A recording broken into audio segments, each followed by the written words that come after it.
We've been listening to President Trump campaigning in Charlotte, North Carolina with one of his Make America Great Again rallies. He's campaigning for Republican House candidates Mark Harris and Ted Budd. The same day, a Florida man is arrested for the mail bombs that have had the country on edge. President Trump told supporters there in Charlotte that the media was partially to blame for the divide in American politics. In recent days, we've had a broader conversation about the tone and civility of our national dialogue.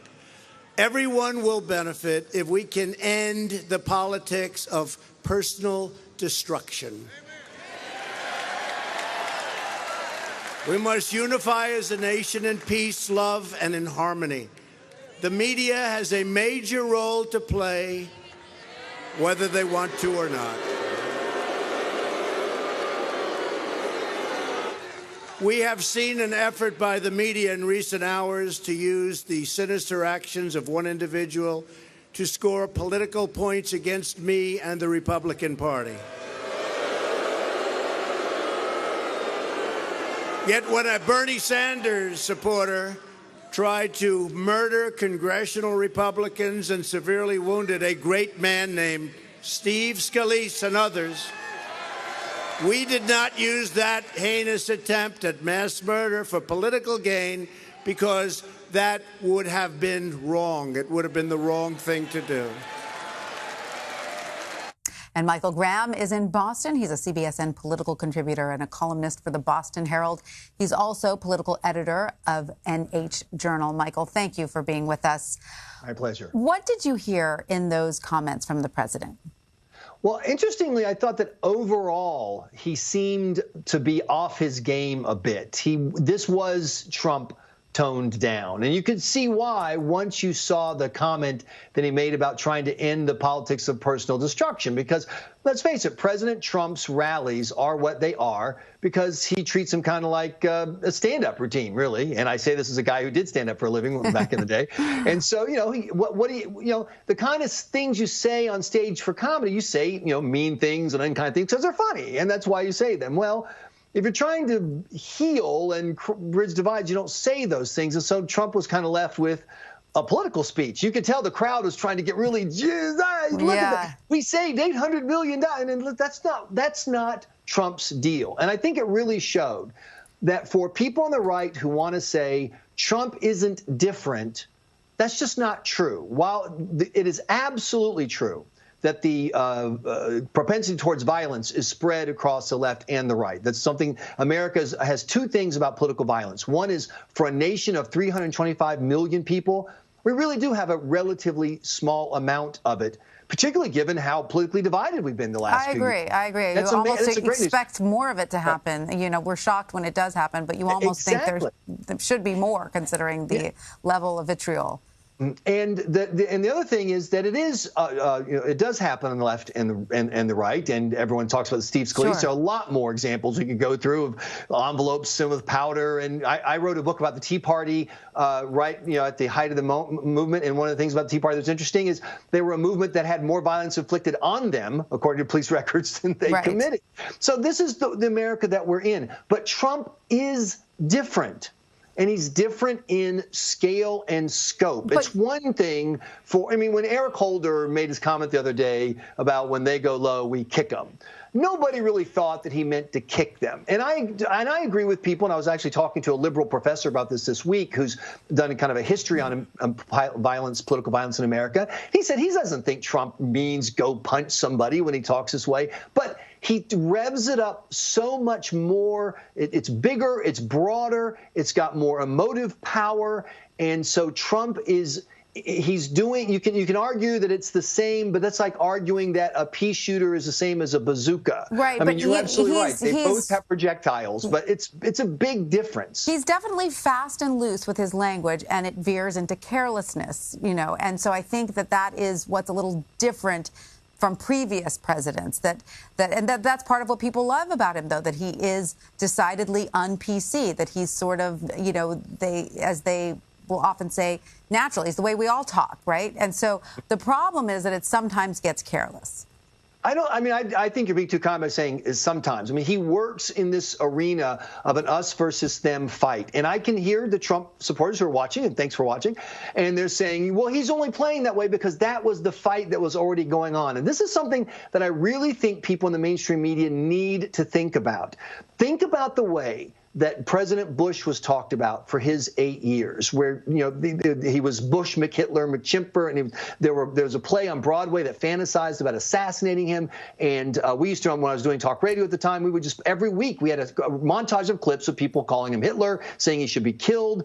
And the way that people on the right, I think because my friends on the left tend to be in the eastern and western enclaves, they don't hear it. How often there was a lot of awful imagery targeted at President Obama as well, you're absolutely right. Awful and violent imagery. You're absolutely right. But here's what's interesting. The talk about the people who voted for Trump is about the people who voted for Trump. It's about them. And fairly or unfairly, I'm not here to debate that. I'm simply trying to explain that the reason they turned to Trump and his combativeness and his willingness to use these broad strokes when he talked is because they felt like that they were under siege and they needed a guy to fight back. Like in the movie The Avengers, they needed a Hulk. Right. And so they've got the Hulk. And the Hulk is big and green and loud, and there are consequences to having the Hulk. I think it's unfair to draw a straight line from this nutburger who was arrested for building an explosive device 12 years before Trump became president to Trump and say Trump gave a speech and he did it. I would agree with you the same way it's unfair to draw a direct line from the nutburger who shot, Steve Scalise the same way. Two nutburgers, But I think that conservatives and Republicans do themselves a disservice and their cause a disservice when they refuse to admit that Trump is different in scale. And with that difference in scale, you're going to be held. People are going to be looking more for consequences. People in political life say things. Hillary Clinton, I think it's hilarious. All right, I'm glad that you brought up Hillary Clinton because she, of course, as we know, was one of those targeted by the mail bombs. And she spoke on Friday night. Let's listen to what she had to say. This man, if he is the person, which appears to be, he is responsible for his actions. But we do know enough about demagogues in history to know that when you engage in that kind of action and rhetoric, as we're seeing from the highest office of our country, aided and abetted by a huge echo chamber, there are people, this guy has a criminal record, there are unbalanced people. Look, I remember when the young man in North Carolina got in his car to drive to Washington, D.C. with his AR-15 to liberate the children allegedly held in the basement of the pizza parlor. So when you use the word demagogue, Trump to you is a demagogue. Absolutely. So, Michael, I know you're not a Hillary Clinton fan, but do you think that she has a point in calling Trump a demagogue? On the one hand, I could definitely see someone writing a paper why Donald Trump is a demagogue and going through the other part. But I can also see one writing a paper going why Donald Trump is even close to demagogue. He's just a loudmouth, New York talk radio goofball who somehow got to be president. But I can tell you this: if you want to bridge divides, you don't call the person that 60 million of your fellow Americans voted for a demagogue, and certainly don't do it lightly. You might not want to call the people who voted for him the basket of deplorables. You might not want to come back and reassert that argument, halfway through Trump's presidency. So this is the frustrating part, is every time someone stands up to say what we need is more civility, what many people on the right hear is, and it starts with you shutting up. In other words, it seems to be a one-way street. I wrote a piece for Inside Sources today that I stole a line from someone. I couldn't remember who, so I just stole it, who said that when it comes to political discourse and violent rhetoric, that the conversation seems to be a heads I win, tails you lose deal. When it's a Republican who commits the violence, we need less Republican rhetoric. When it's a liberal who commits the violence, we need less Republican rhetoric. Do you have time for a quick example? Yeah, I do, but I just want to ask you, though, do you think that we've just reached such an entirely polarized place in American politics that there is no middle ground anymore? There is no place to meet up in the middle? The polling shows that there's not a lot. I mean, the fact is that the size of the number of people who are undecided in polls is shockingly small. And you see, people are running to their ramparts more quickly. This process you'd see in the past where, one person might have 30%, one person might have 40%, and then the other is in the middle, kind of work their way to one candidate or the other. You're not seeing that much. They pretty much start off, oh, you're the Republican? Okay, I'm with you. You're the Democrat? I'm with you. And that carries over into our conversation. The fact that people consume media from the left and right adds to that division. And so I keep asking myself, so how would you spark this conversation? And I don't know. My question is, who's going to be the truth teller who comes out and says, hey, my Republican friends, you just can't deny the impact that your president's words have. And when you talk about immigration the way he's talking about it, doesn't matter how legitimate your arguments are about borders and laws, it has an impact. And then turn around and say to the left, say, hey, stop saying that everybody who cares about the borders has to be a xenophobic racist. There are laws and they're not a bad thing. Right. But who's going to build a coalition that can win votes, use power, apply those principles in the public in the public sphere? I don't know. Well, you had an example of something that you wanted to give us before I interrupted you. So, as you know, I'm in Boston, and there are not a lot of conservatives up here. So the day after the terrible shooting at the baseball game, I got a call from public radio to do one of their national shows to talk about it. And I thought, oh, okay, this is going to be, oh my gosh, we have a problem on the left. We need to talk about this. And here's a Republican. And I thought they might even get like an apology. Hey, Michael, we always bash you Republicans. So I just sit down. Yes, it was terrible what happened to the baseball game. Michael, why is the violent rhetoric on the right so violent? I'm like, I'm sorry, did I miss something? You literally have a shot Republican by a Bernie Sanders supporter, and it's still my fault? And that conversation. I cannot tell you the number of people I know in conservative media and talk radio listeners. That's why they're so unwilling to have this conversation and say, you know what, you're right. We've got a rhetoric problem, because they honestly believe that that'll be the end of the conversation. People see what they want to see, Michael, and it's really hard to change anyone's minds. All right, let's put up a tweet from President Trump on Friday. It reads, in part, Republicans are doing so well in early voting, and now this bomb stuff happens, and the momentum greatly slows. So, Michael, let's talk a little bit about how these bomb scares may have changed the midterm conversation. I mean, we've had so many fast news cycles recently. First, it was Kavanaugh. That seemed great. That it's the caravan. That seemed great for the president's message. This seems not so great for the president's message. I think it hurts, and I've heard some smart people on both sides, of the issue. Will it help? Will it hurt? Will it have no impact? The way I see it is the Senate is probably going to go Republican. Pretty baked in. Now that Heidi Heitkamp's race is not a real race anymore, the fact that Democrats are having to fight to hold New Jersey, you're probably going to end up with a Republican majority in the Senate. So it goes back to the House. And the chances of the Republicans holding the House were always so narrow. It was like, playing pool and you got to do a triple bank shot. Everything had to go right. This is something not going right. And I really wonder if it's just not the case. It was always going to be an amazing uphill miracle. In fact, I think we talked this 2 weeks ago.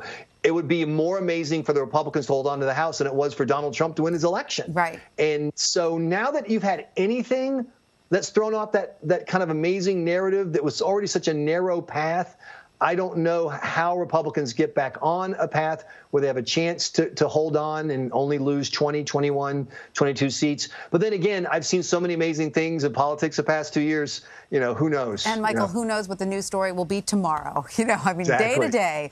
So President Obama has also been on the campaign trail, as you know. Let's listen into him, what he said in Milwaukee on Friday. The health care of millions is on the ballot. Making sure working families get a fair shake is on the ballot. Whether the union movement survives or not is on the ballot. But maybe most of all, the character of our country is on the ballot. We've talked a little bit already about character and tone and rhetoric. I want to talk a little bit about the issues. I mean, in tonight's speech, President Obama really characterized the Democratic Party as the one that's really on the side of the little man. You may think that the Republicans are on the little man's side, but they're tricking you, right? So is that a message that resonates?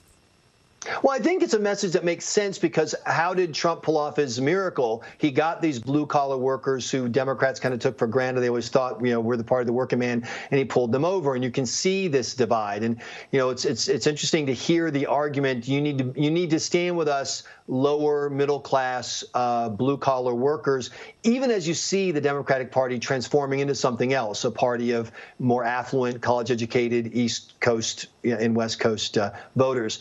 So it's a smart argument.